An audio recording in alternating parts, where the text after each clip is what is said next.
जब बात जन्माष्टमी की हो तो भगवान श्री कृष्ण का नाम कैसे न लिया जाए।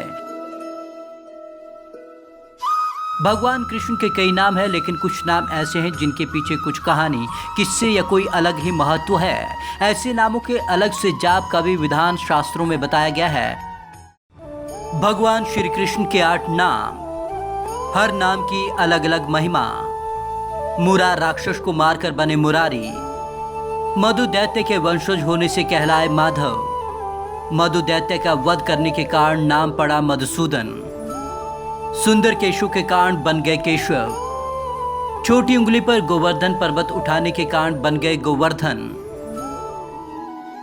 श्रीमद् भागवत, पद्म पुराण, कूर्म पुराण, गर्ग संहिता और ब्रह्म वैवर्त पुराण में भगवान कृष्ण के नामों की महिमा बताई गई है।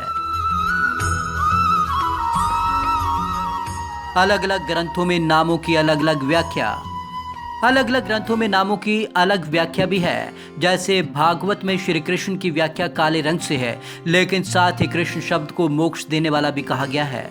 महाभारत में 2 कृष्ण हैं, एक भगवान कृष्ण, दूसरे महाभारत के रचनाकार कृष्ण द्वैपायन व्यास यानी वेद व्यास। वेद व्यास काले थे और द्वीप पर जन्मे थे, सो उनका नाम कृष्ण द्वैपायन पड़ा। एक वेद को 4 भागों में बांटने के कारण उनका नाम वेद व्यास पड़ा। ऐसे ही भगवान श्री कृष्ण के कई नाम उपलब्धियों और उनके व्यक्तिगत की विशेषताओं के कारण पड़े।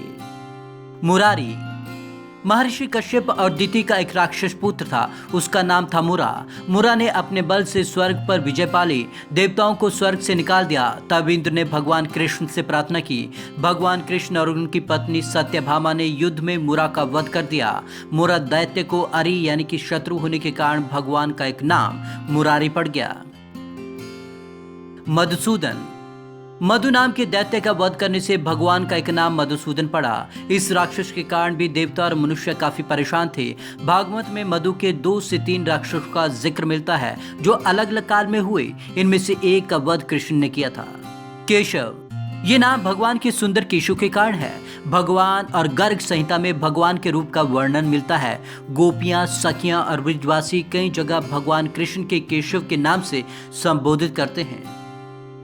गोवर्धनधारी गिरधारी इंद्र की पूजा रोककर गोवर्धन पर्वत की पूजा करने और फिर इंद्र के ब्रिज मंडल पर भारी बारिश करने पर लोगों को बचाने के लिए अपने सीधे हाथ की सबसे छोटी उंगली पर गोवर्धन पर्वत उठाने के कारण उनका ये नाम पड़ा। भगवान को 2 नाम प्रिय हैं।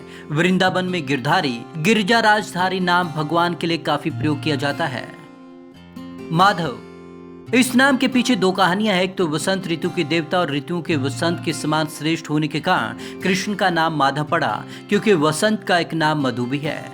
दूसरी कहानी त्रेता युग के राक्षस मधु से जुड़ी है, जो मथुरा का राजा था। इसी मधु का बड़ा पुत्र यादवराज था, जिसके वंश में बाद में भगवान कृष्ण का जन्म हुआ।